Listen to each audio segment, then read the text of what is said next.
Dear children, you are welcome to this channel. So far in this chapter we have learned how to find out the roots of a polynomial equation.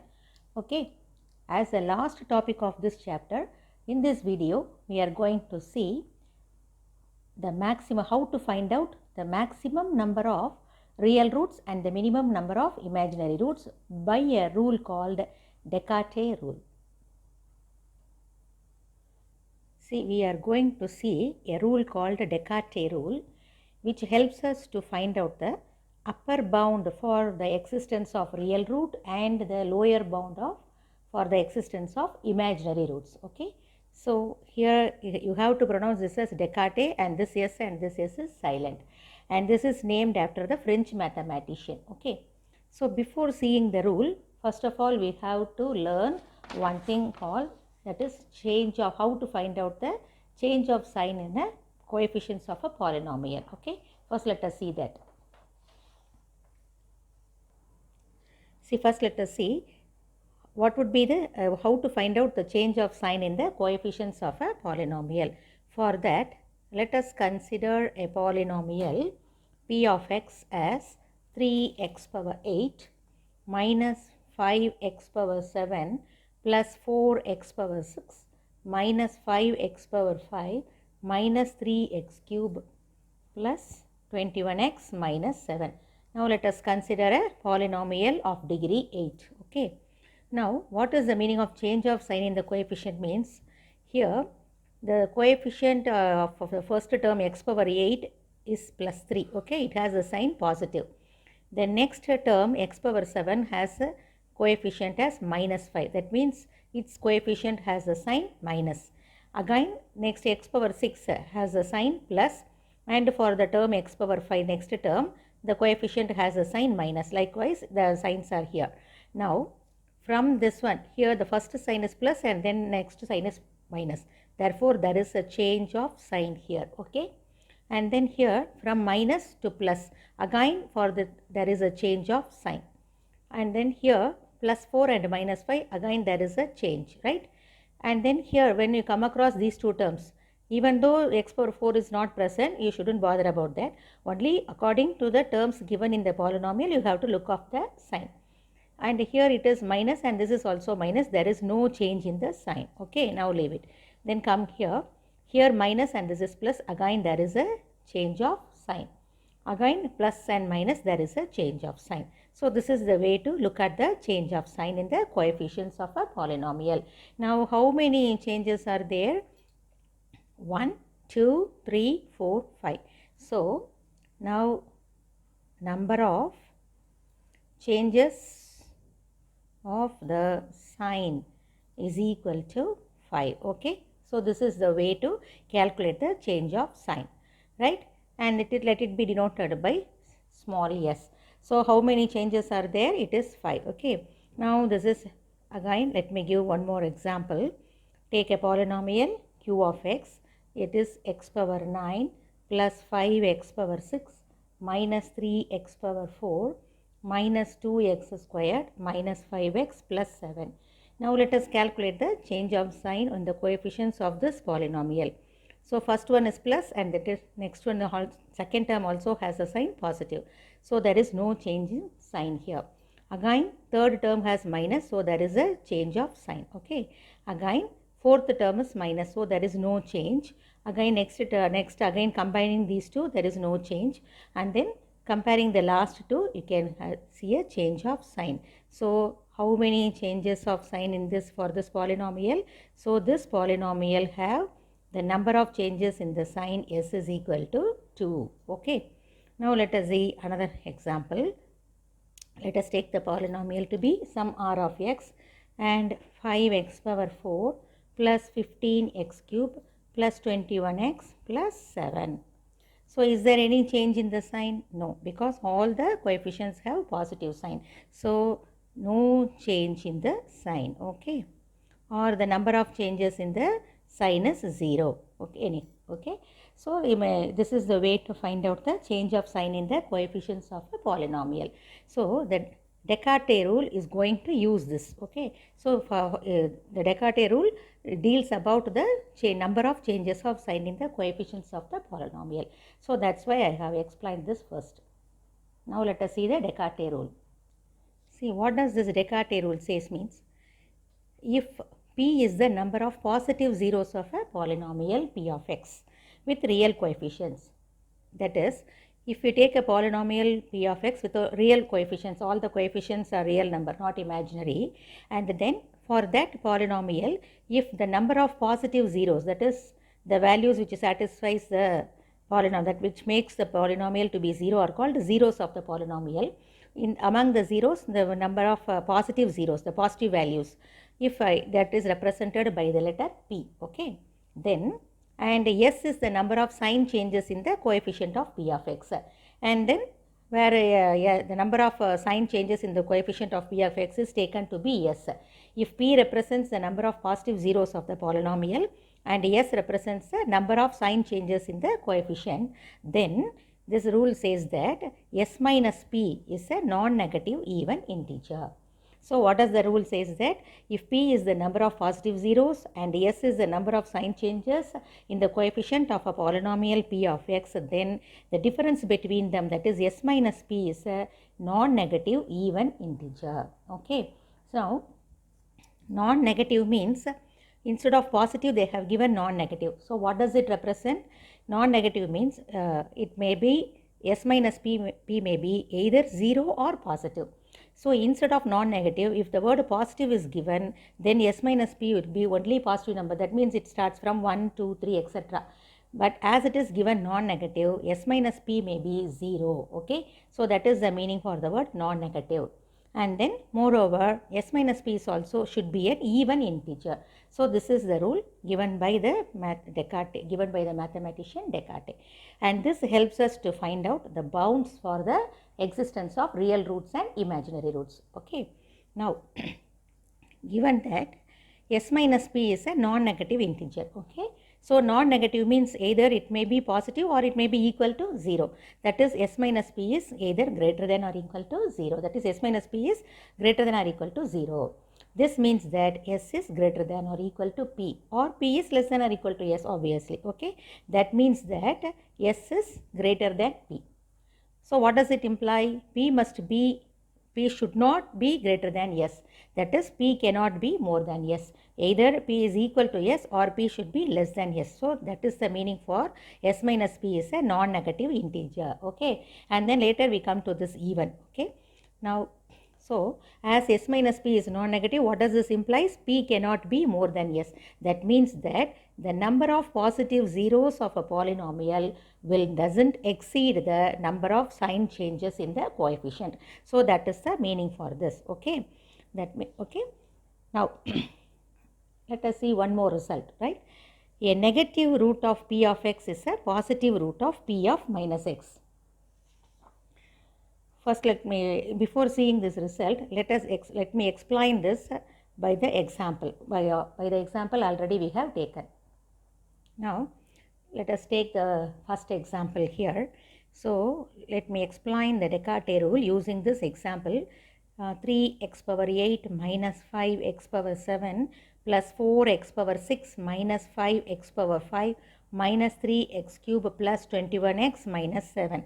So we have taken p of x is here, and how many number of changes of sign already we have found out? It is 5. Okay. So the number of sign changes is equal to s is equal to 5. Okay. Therefore, according to the Descartes rule, the number of positive roots doesn't exceed this 5. It may be either equal to 5 or less than 5. So the number of roots p must be either equal or less than 5. Okay. So p is less than or equal to 5, right? And then that means that you shouldn't think, you have to, what would be the value of p? It may be either 0, 1, 2, 3, 4 or 5. But you have to use the word that s minus p is a non-negative even integer. Remember, s minus p is a non-negative even integer. So using this non-negative, we have taken that p must be less than or equal to 5. Okay. Now you are going to use this even.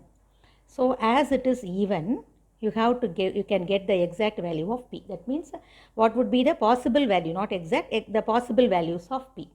Now s minus p must be even. Okay, so here s is 5. So for what value of p, 5 minus that p will be an even. So if you take p as 5, 5 minus 5 will be 0. Okay, then if we take p as 4, s minus p, that is 5 minus 4 will be 1. And if you take p as 3, 5 minus 3 is equal to 2. And if you take p as 2, 5 minus 2 is equal to 3. And p is equal to 1 means 5 minus 1 is equal to 4. And if p is 0, that means if there exists no positive root, means 5 minus 0 is equal to 5. Now look at here, s minus p must be an even according to the Descartes rule. So for what values it will be even means here it is 0 even and 2 4. So for what values of p it is even? For p is equal to 5, for p equal to 3 and for p is equal to 1, the value s minus p is even. Therefore, what would be the possible values of p? That is, possible values of p is equal to 5 or 3 or 1. So this polynomial may have either 5 positive roots or 3 positive roots or 1 positive roots. So Descartes rule can give the approximate, that is the possible values of positive roots, not the exact values. Okay, in some problems we may find the exact values but not for all. So it gives an upper bound. So what is the maximum number of positive real roots? 5. So the upper bound of maximum real root is positive real root is 5. So Descartes rule gives the upper bound of the maximum positive real root, positive roots. Okay. Now let us see, for the second example we have taken, what would be the possible, how many positive roots exist. Okay, so what is the second polynomial? Second example, we have taken the polynomial q of x to be x power 9 plus 5x power 6 minus 3x power 4 minus 2x squared minus 5x plus 7. And how many changes are there? Here is one change and here is one change. So number of sign changes, right? Number of sign changes s is equal to 2. And therefore, what would be the maximum number of positive roots? The number of positive roots should be, p should be either 2 or less than 2. So the maximum number of positive roots to be 2. Okay. So now to find out what would be the value of p, so that s minus p is even. So s minus p is equal to 2 minus, when p is equal to 2, 2 minus 2 is equal to 0. When p is equal to 1, 2 minus 1 is 1, and when p is equal to 0, 2 minus 0 is equal to 2. So these two are even, and therefore what would be the possible values of the positive number of positive roots? Either 0 or 2. Therefore, what is the possible values of p? 0 or 2. Therefore, q of x has either 2 positive roots or no positive root. Okay, so it won't give the exact number of positive roots, but it gives the upper bound. That means either 2 or no positive root for the q of x.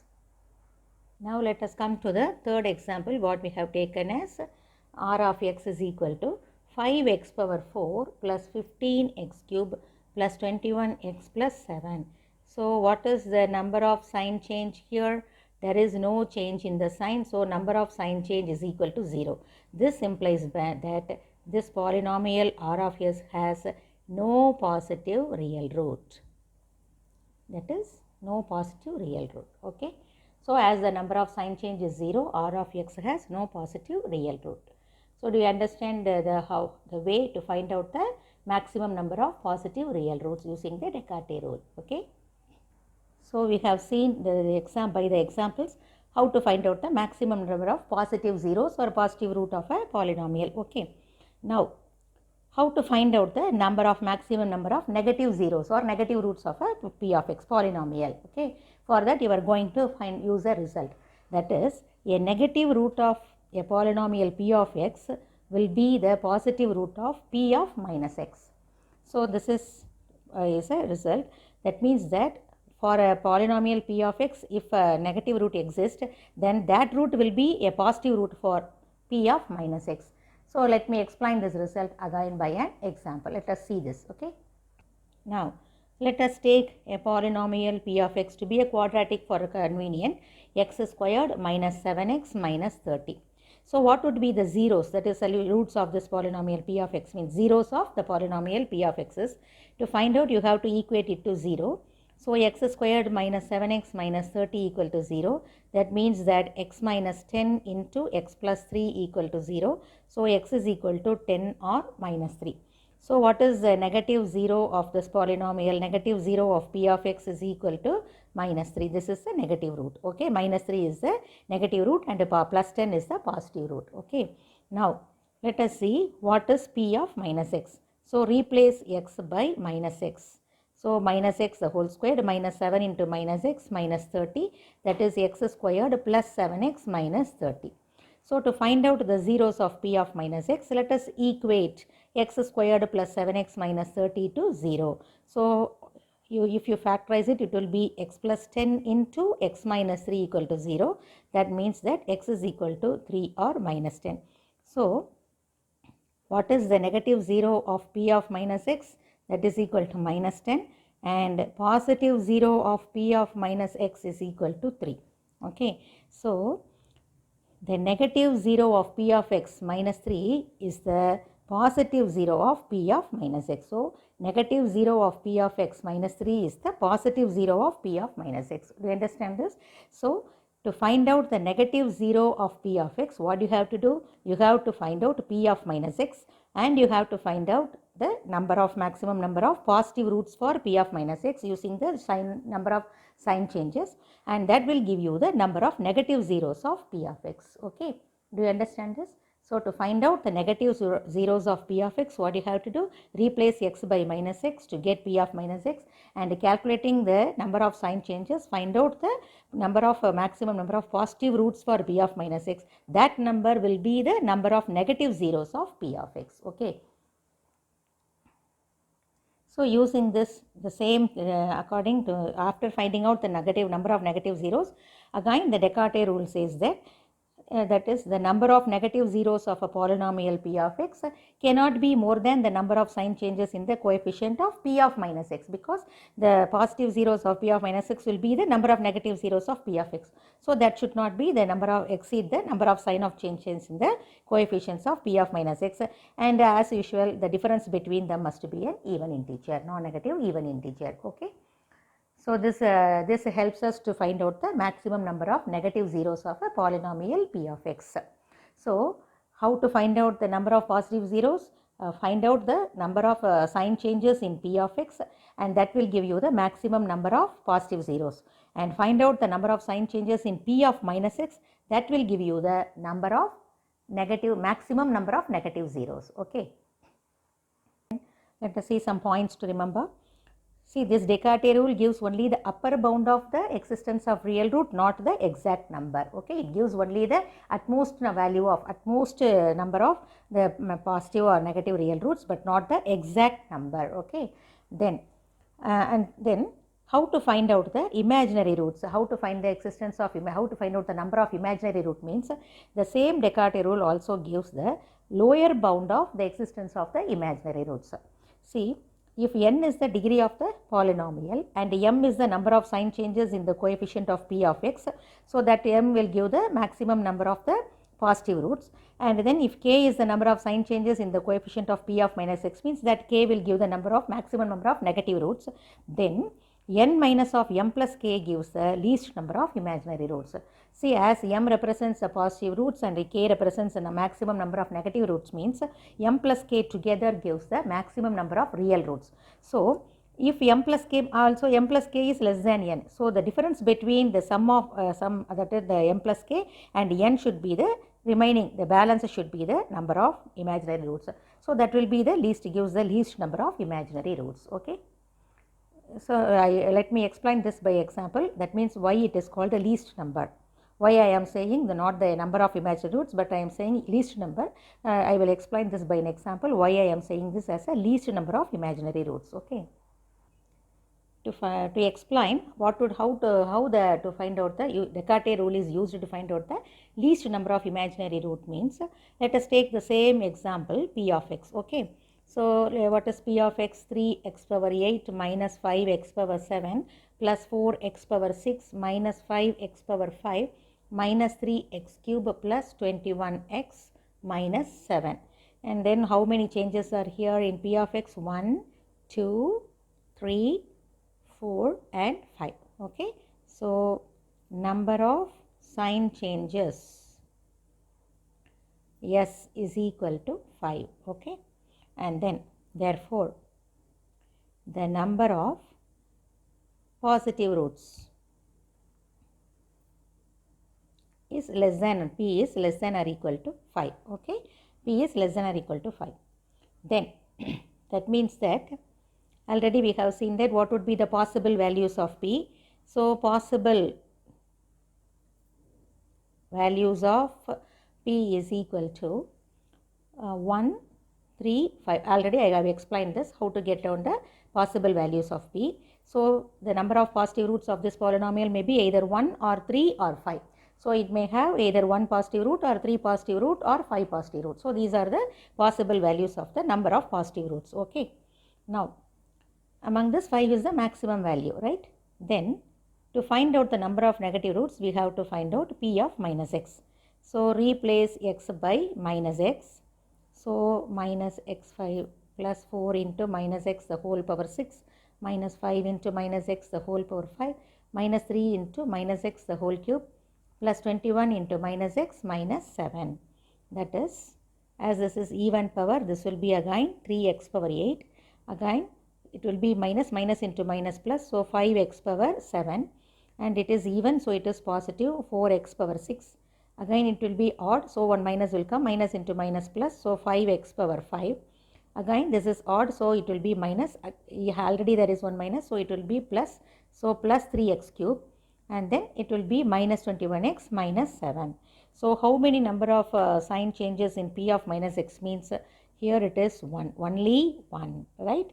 Therefore number of sign changes s is equal to only 1. Okay, therefore what is the maximum number of negative roots? Maximum number of negative root will be 1.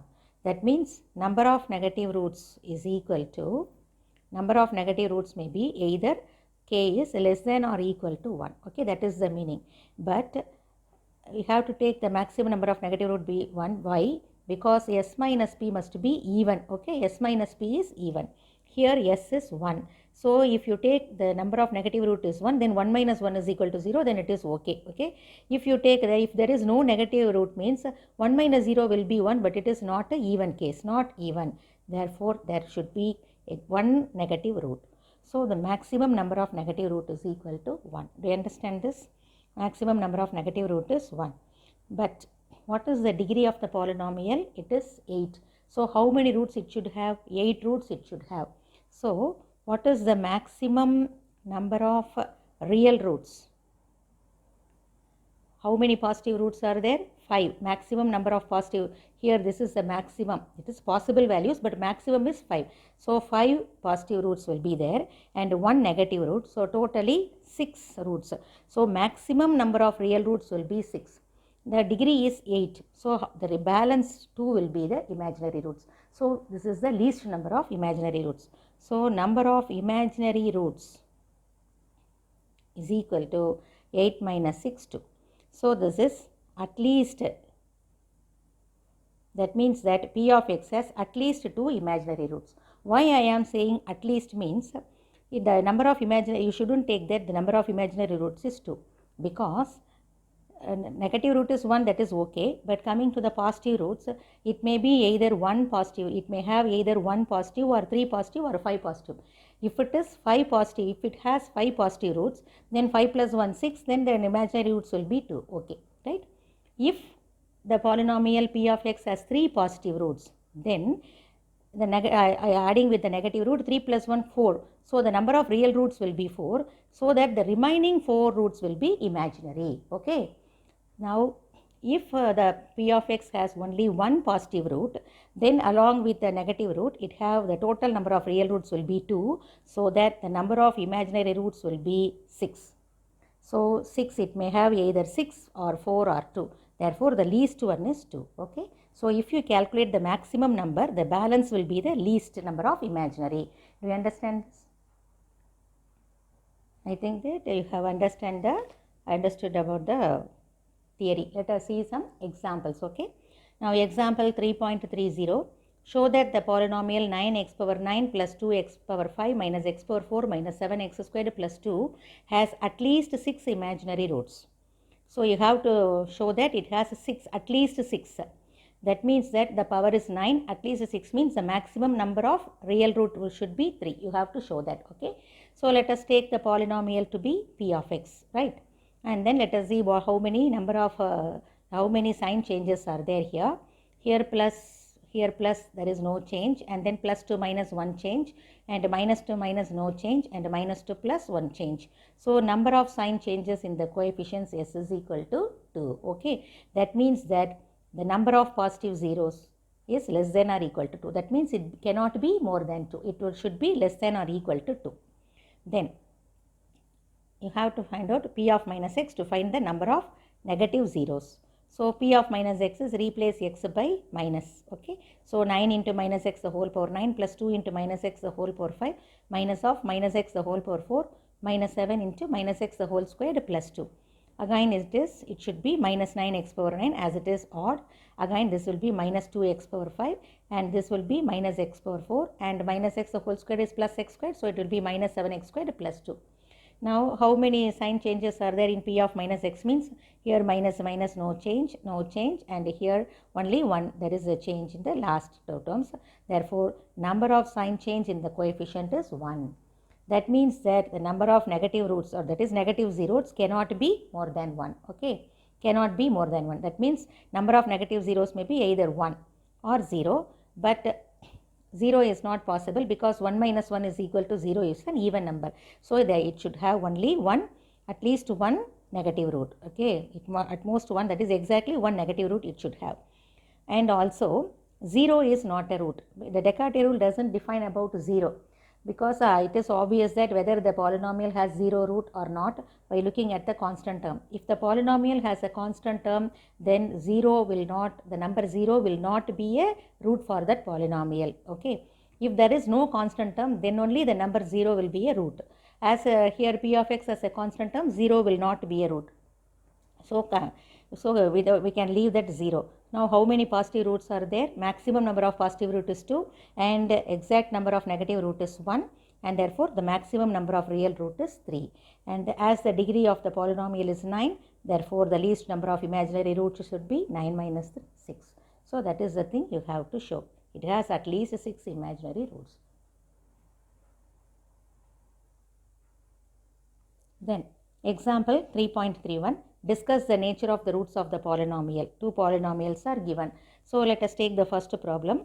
And let us take the given polynomial to be p of x as x power, that is what is p of x? P of x is equal to x to the power 2018 and then plus now 1947 into x to the power 1950 plus 15x power 8 plus 26x power 6 plus 2019. Okay. Then as all the coefficients are positive, there is no change of sign in the coefficients. That means that this polynomial has no positive real roots. Okay. Now let us see how many negative roots it have. So let us take p of minus x. So replacing x by minus x, we have minus x the whole power 2018 plus 1947 into minus x the whole power 1950 plus 15 into minus x the whole power 8 plus 26 into minus x the whole power 6 plus 2018. As all the powers are even, again it's going to be positive. All the coefficients are positive. Okay. That means that there is no change of sign in the coefficients of p of minus x. That means that p of x has no negative real roots. Okay. So according to the number of sign changes in p of minus x, we will determine the number of negative roots for p of x. That means as the number of sign change is 0, p of x has no negative real root.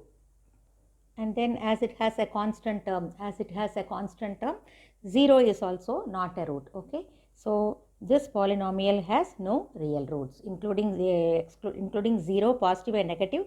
Everything is not possible. Therefore, this polynomial has no real roots, and therefore all the roots will be imaginary. Right? Now let us come to the second subdivision. What is a polynomial given? X power 5 minus 19 x power 4 plus 2x cube plus 5x squared plus 11. So let us take to be p of x. And how many number of sign changes means here plus 2 minus 1 and minus 2 plus 2. Again all signs are same. Therefore the number of sign changes in the coefficient s is equal to 2. That means that the number of positive roots p must be less than or equal to 2. That means it shouldn't exceed 2. Then as s minus p even, what would be the number of positive roots? Either 2 minus 2 will be 0 or 2 minus 0 is equal to 2, that is even. Therefore, the number of positive roots will be either 2 or 0. Okay. Now, here for this particular problem, if we sum up the coefficients, you can see that the sum of the coefficients is 0. 1 plus 2, 3 plus 5, 8 plus 11, 19 minus 19, 0. So for this particular problem, if the sum of the coefficient, as the sum of the coefficients is 0, by the previous result, we know that x is equal to 1 is a root. That means that you know that x is equal to 1 will be a root if the sum of the coefficients of a polynomial is 0. So for this problem, we can say that x is equal to, we can find out one root as 1. So that means that number of positive root must be 2. So the possible number of positive root is either 2 or 0. As we have found out one positive root, it should be 2. Okay. So in this case, you can find out the exact number of positive roots as 2. Then to find out the number of negative roots, let us replace x by minus x. So what is p of minus x? After replacing x by minus x, we get p of minus x as minus x power 5 minus 19x power 4, then minus 2x cube plus 5x squared plus 11. Then how many changes are there here? Here only one change, because minus minus, again minus minus, here only minus and plus, there is a change here. Again plus and plus, no change. So only one change is there. So the number of sign changes in the coefficient s is equal to 1. That means that the number of negative roots k must be less than or equal to 1. Then as s minus k is even, what should be the number of negative? It must be equal to 1. Then only 1 minus 1 equal to 0 will be an even number. 1 minus 0 is not an even number. Therefore, there should be exactly one negative root in this case, right? So how many real roots should p of x have? 2 plus 1, 3. So how the number of real root is 3. But the degree of the polynomial is 5, and we have found out the number of real roots to be 3. Therefore, the remaining 2 roots are imaginary. So for this particular problem, as the sum of the coefficient is 0, we have found out one positive root. That means that here according from the possible number, it should be 2, and hence for this problem we can find out the exact number of real roots.